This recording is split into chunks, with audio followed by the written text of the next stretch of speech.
Welcome to the Top 5 Auto Advice.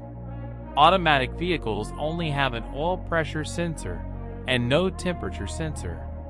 Measuring the temperature of the oil can be an additional layer of protection. If the oil overheats, its viscosity will suffer as a result, and the oil will be unable to perform its function, potentially resulting in engine failure.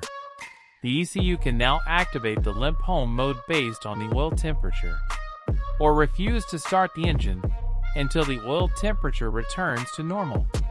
The oil temperature sensor, in addition to relaying information to the ECU, can.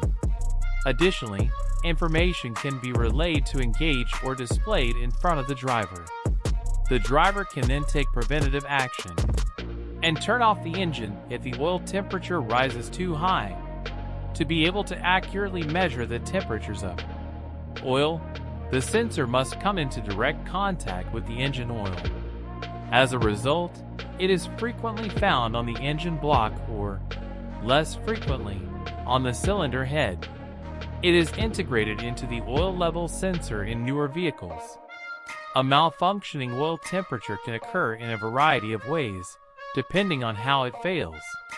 The sensor could lead the ECU to believe that the oil is contaminated,